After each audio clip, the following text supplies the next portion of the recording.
ایک مفکر تھے اور بالغ نظر شاعر تھے، اور ان کے کلام میں روانی بھی ہے اور بے ساختگی بھی ہے، تصنع اور بناوٹ سے پاک ہے، یہ سبھی حضرات جانتے ہیں۔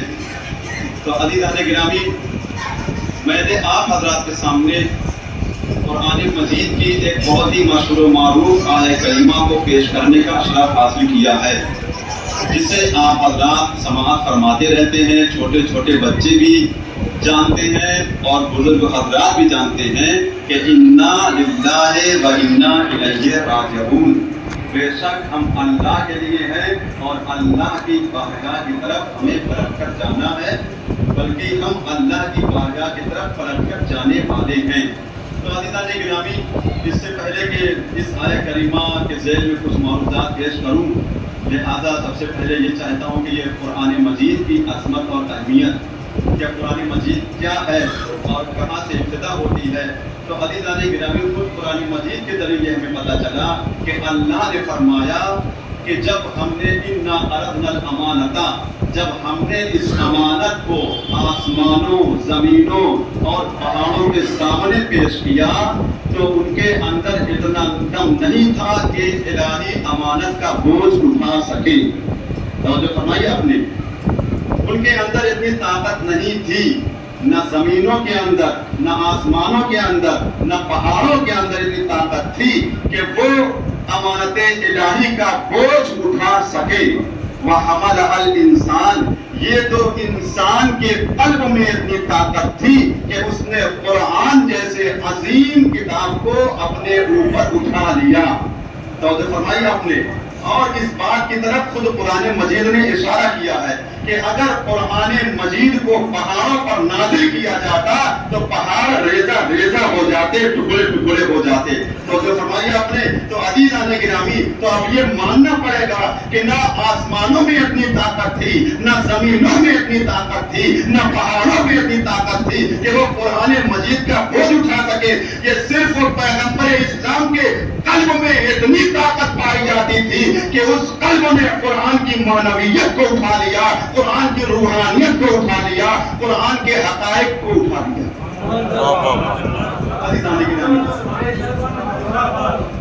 اب ابھی آپ بولیں گے قرآن مجید اپنی منزل دیکھ رہا تھا، تلاش کر رہا تھا کہ اپنی منزل کہاں بنائی جائے، تو پہاڑوں پہ نظر نہیں آئے، کیونکہ پہاڑ چور چور ہو جاتے، ریزہ ریزہ ہو جاتے، تو اس نے اپنی منزل کو قلب پیغمبر کو قرار دیا۔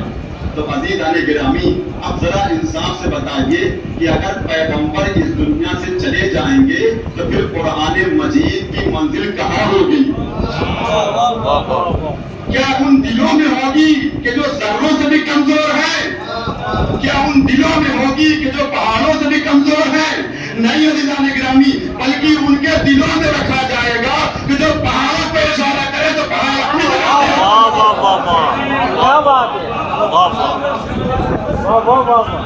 میں اپنی عقیدت کی بنیاد پر نہیں کہہ رہا ہوں، بلکہ عیسائیوں نے آواز دی۔ آج ہم ایسے چہرے دیکھ رہے ہیں، اگر پہاڑوں کی طرف اشارہ کرتے تو اپنی جگہ سے ہٹتے ہوئے نظر آئیں گے۔ بے شک بے شک۔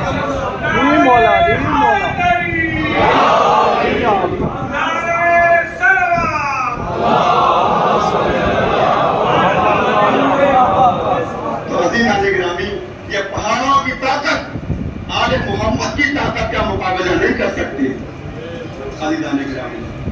اور اب ظاہر ہے جب پیغمبر پہ قرآن مجید نازل ہوا تو قرآن مجید کا قصیدہ کون پڑھے گا؟ تو قرآن مجید پیغمبر اسلام کا قصیدہ قرآن مجید پڑھے گا۔ اب اگر لوگ جھوٹی روایتیں لے کر آئیں اور کوئی صاحب کتاب لکھے اور اس کتاب کے اندر سے پیغمبر اسلام کا ذکر نکال دے تو اللہ گرامی، یہ جو ہے کتاب لکھنے والے کی توہین ہے اور اس کتاب کی کوئی اہمیت نہیں ہے۔ کیوں؟ اس لیے کہ قرآن مجید پیغمبر اسلام کا قصیدہ پڑھتا ہوا نظر آ رہا ہے۔ اب عزیزو، چونکہ اب یہی پڑھانے کے بعد میں نے حسن شکارپوری کا شعر جو ہے وہ نقل کر لیا تھا، کیونکہ ظاہر بات ہے ایسا نہ ہو کہ ذہن سے نکل جائے۔ تو اب یہی پڑھانے کے بعد اس منزل پر کہ دیکھیں پیغمبر اسلام کا قصیدہ قرآن مجید پڑھ رہا ہے، آپ چاہے ابتدا سے اٹھائیں، چاہے درمیان سے اٹھائیں، چاہے آخر سے اٹھائیں، تو جو فرمایا آپ نے تو کیا خوب کہا ہے حیدر شکار پوری نے کہ کوئی قرآن چاہے جہاں سے پڑھے، کوئی قرآن چاہے جہاں سے پڑھے، ہے قصیدے ہر ایک جا رتن آپ کے، رتن آپ سے چاہے جہاں سے آپ پڑھیں۔ تو حدیث ہے کہ پیغمبر اسلام کے قلب پر نازل ہوا ہے، تو اب اس کے بعد میں جب یہ نہیں رہیں گے تو ظاہر سی بات ہے اہل بیت علیہ السلام کے پاک دلوں میں قرآن مجید کی منزل ہوگی۔ فرمایا آپ نے، میں ابھی اپنی منزل کی طرف آنا چاہتا ہوں، یہ مولا کائنات علیہ السلام ہے جس کو دانشی بنایا، لیکن پیغمبر اسلام نے کیا ارشاد فرمایا؟ النظر وجہ علی عبادت، علی کے چہرے کی طرف دیکھنا عبادت ہے۔ بے شک بے شک فرمایا اپنے علی کے چہرے کی طرف دیکھنا عبادت ہے۔ کیوں کہا؟ ذکر کرنا بھی عبادت۔ تو ایک مرتبہ اور حدیث آگے بڑھی پیغمبر اسلام کی کہ اگر آدم کا علم دیکھنا ہو تو علی کو دیکھو، ابراہیم کا علم دیکھنا ہو تو علی کو دیکھو، موسیٰ کی ہیبت دیکھنی ہو تو علی کو دیکھو۔ خود پیغمبر اسلام نے کہہ دیا اگر مجھے دیکھنا ہو تو علی کو دیکھو، خود مجھے دیکھنا ہو تو علی کو دیکھو۔ عزیزان گرامی، حسن شکار پوری کا بہت بھاری شعر پڑھنے جا رہا ہوں۔ علی ہے ایسا آئینہ جہاں میں، علی ہے ایسا آئینہ جہاں میں کہ جس میں ہر نبی جلوہ نما ہے۔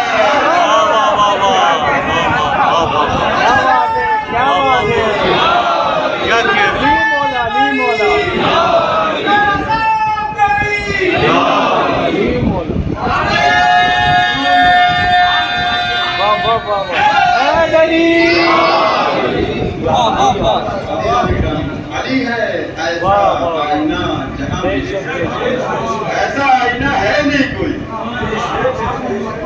لاکھ کہتے رہو پیغمبر ہمارے جیسے، لیکن عزیزان گرامی علی ہے ایسا آئینہ جہاں میں کہ جس میں ہر نبی جلوہ نما ہے۔ تو عزیزان گرامی اب دیکھیے میں بات کو اور آگے پڑھانے سے پہلے نواز رسول کا بھی کچھ ذکر کر دوں گا، پھر میں اللہ کی وضاحت۔ یہی امام حسین علیہ السلام نے کہ پیغمبر اسلام نے فرمایا حسین ملی والا میں حسین، حسین مجھ سے ہے اور میں حسین سے ہوں۔ عزیزان گرامی اس حدیث کے اندر انا اور من، اس کے علاوہ کیا ہے؟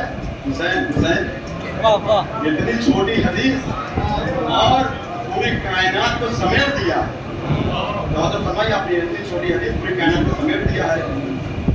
تو روزے اول سے لے کر عصر عاشور تک حسین منی، یعنی پیغمبر اسلام حسین سے ہے، لیکن عصر عاشور کے بعد اور صبح قیامت تک رسول حسین سے ہے۔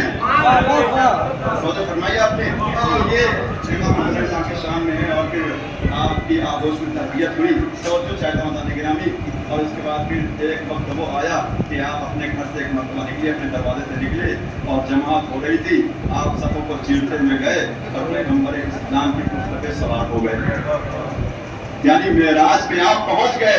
اب تک توجہ فرمائیے گا، ادھر جبرائیل آئے، جبرائیل امین آئے، تو اب کیا ہونا چاہیے تھا؟ امام حسین علیہ السلام سے کہتے بیٹا یعنی شہزادے آپ کے نانا اس وقت نماز پڑھ رہے ہیں، اس وقت کرسی پہ سوار ہونے کا وقت تو نہیں ہے، مگر دنیا حیرت میں ہے۔ حسین سے کچھ نہیں کہا بلکہ رسول سے کہا جب تک حسین کرسی سے اترے نہیں تب تک آپ سجدے میں رہیے۔ عزیزان گرامی آپ توجہ فرمائیں کہ مسجد کا منظر قابل دید ہے، مسجد کا منظر قابل دید ہے۔ جبرائیل انتظار میں ہے مشیت کے، جماعت انتظار میں ہے رسول کے، رسول انتظار میں ہے حسین کے۔ صلوات محمد علیہ وسلم۔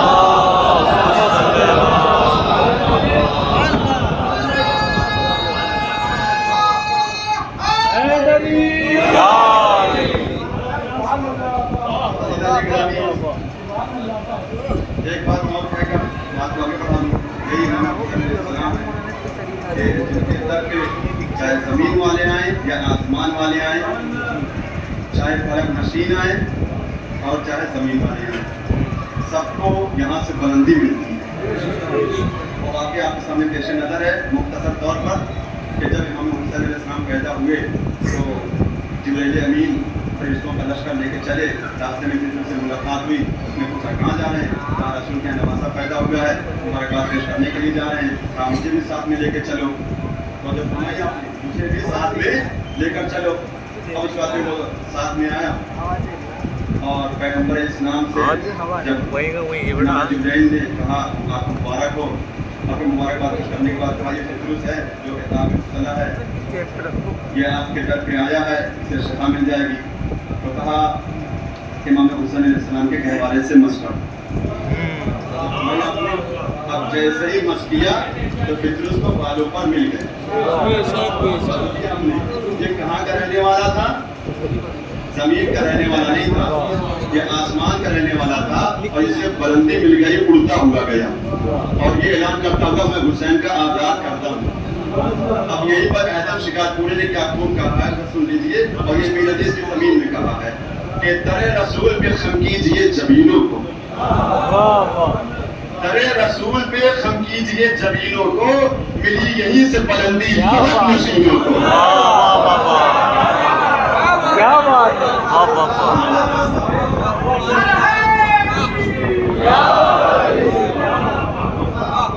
تو عزیزان گرامی، یہی اللہ والے ہیں۔ اب آیت سنیے آپ، انا للہ و انا الیہ راجعون، گھبرائیے گا نہیں، انتقال کی خبر نہیں آئی ہے۔ انا للہ و انا الیہ راجعون، ہم اللہ کے لیے ہیں اور ہم اللہ کی بارگاہ میں پلٹ کر جانے والے ہیں۔ اب ذرا سنیے کہ یہ پوری کائنات اللہ کے لیے، سارے آکام اللہ کے لیے، یہ ملک اللہ کے لیے، یعنی سب کچھ اللہ کے لیے۔ تو اب سب ان باتوں کا یہ نتیجہ نکلا کہ یہ انسان بھی طے کر لے کہ جیسے کل کائنات اللہ کے لیے ویسے ہم بھی اللہ کے لیے۔ تو فرمائیے آپ نے کلمہ توحید کا نچوڑ یہ ہے انا للہ، کلمہ توحید کا نچوڑ یہ ہے انا للہ۔ ورنہ اگر یہ خیال پیدا ہو گیا، یہ تصور پیدا ہو گیا کہ ہماری بھی کوئی چیز ہے، تو پھر عزیزان گرامی اس کا مطلب یہ ہے کہ عقیدے میں کمزوری پائی جاتی ہے۔ تو فرمائیے آپ نے عقیدے میں کمزوری پائی جاتی ہے۔ میں تو یہ کہتا ہوں اگر پوری کائنات قبضے میں آ جائے تب بھی یہ خیال آئے کہ ہم اللہ کے لیے ہیں۔ اور تو فرمائیے آپ اگر پوری کائنات اختیار میں آ جائے، قبضے میں آ جائے، تب بھی ہم یہ کہیں کہ ہم اللہ کے لیے ہیں۔ تو جو کہ آپ نے عزیزان گرامی، تو اب یہ للہیت کیا ہے، انا للہ کیا ہے، آپ اللہ جسے سمجھے یہ للہیت کسے کہتے ہیں۔ تو عزیزان گرامی کہ للہیت کسے کہتے ہیں، خود قرآن مجید نے واضح کیا ہے کہ انسان کی للہیت کا امتحان کس طرح سے لیا ہے۔ ارشاد ہوتا ہے کہ وَلَنَبْلُوَنَّكُمْ بِشَيْءٍ مِّنَ الْخَوْفِ وَالْجُوعِ وَنَقْصٍ مِّنَ الْأَمْوَالِ وَالْأَنفُسِ وَالثَّمَرَاتِ، کہ اے انسان ہم تم کو آزمائیں گے، تمہارا امتحان لیں گے، کس چیز کے ذریعے؟ خوف کے ذریعے، بھوک کے ذریعے، ثمرات کے ذریعے، ثمرات کی کمی کے ذریعے، نفس کی کمی کے ذریعے۔ اور عزیزان گرامی اس طرح سے یعنی 5 امتحان پروردگار لے گا۔ للہیت میں کامیاب ہونے کے لیے پروردگار 5 امتحان لے گا۔ جب انسان ان 5 امتحانات سے گزر جائے گا تب وہ کامیاب ہو جائے گا، تب وہ کامیاب ہو جائے گا۔ جاننے گرامی یعنی یہ وہ کلمہ ہے کہ جو گھر میں بیٹھ کے تسبیح لے کے نہیں پڑھنا ہے، بلکہ جب انسان خوف میں گر جائے تو کہے انا للہ، بھوک سے پریشان ہو تو کہے انا للہ، مال لٹ رہا ہو تو کہے انا للہ، اولاد قتل ہو رہی ہو تو کہے انا للہ، اپنی جان جا رہی ہو تو کہے انا للہ۔ اب آپ سمجھے انا للہ کا مطلب، عزیزان گرامی آخری مجلس تک انا للہ کا مطلب اب آپ سمجھے، مجبوری کا اعلان نہیں ہے، ہمتوں کا اعلان ہے۔